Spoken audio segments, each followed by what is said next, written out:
இதுவரையிலும் நான் உங்ககிட்ட ஷேர் பண்ணுங்க அப்படின்னு சொல்லி எந்த வீடியோலையும் கேட்டது கிடையாது.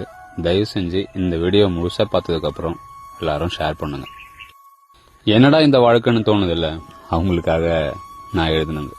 ஒண்ணுமே இல்லைங்க இந்த வாழ்க்கை. அடிப்படையை மறந்துட்டு ஆடம்பரத்தை நோக்கி போனதுனால வந்த கொடுமை தான் ஊரு விட்டு ஊர் போய் கஷ்டப்படுறதெல்லாம். இப்படி வாழ்ந்தா போதாதா?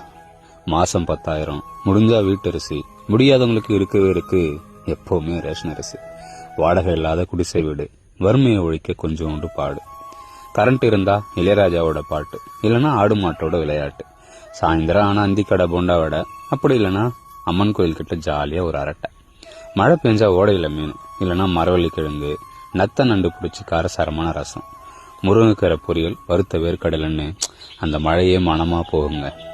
வெயிலுக்கு எப்பவுமே நுங்கு, அப்படி இல்லைன்னா திருட்டி இளநி, எப்பயாச்சும் கல் எடுத்து அடிச்சு ருசிச்சு ரசிக்கிற அந்த ஒட்டு மாங்காய், வாரத்துக்கு ஒரு முறை மீன், இல்லைன்னா சாம்பார் ரசம், பொங்கல் தீபாவளிக்கு மட்டும் அடுப்புங்கற போக ஆசைப்பட்ட கறி, ஆலமரத்து ஊஞ்சல், இருட்டுக்கு ஆகாச நிலவு, அப்பப்போ சின்ன சின்ன சண்டைக்கு அண்ணன் தம்பி, அத்தை மாமா, அக்கா தங்க, பெரிய பஞ்சத்தப்பன், காலையில கழனிக்காடு, வாய்க்கா வரப்பு, இயற்கையான காத்து, நிழலுக்கு மரம், பசிக்கிற நேரம் பம்பு செட்டு பக்கத்துல பழைய கஞ்சியோ கூழோ, அதுக்கு தொட்டுக்க மலாட்ட ஊறுகாய், எண்ணெய் வச்சு குளிக்க ஏரி, குளம், கிணறு, குட்டன்னு இப்படியா போக வருஷத்துக்கு 2 முறையோ இல்ல 3 முறையோ புது துணிங்க.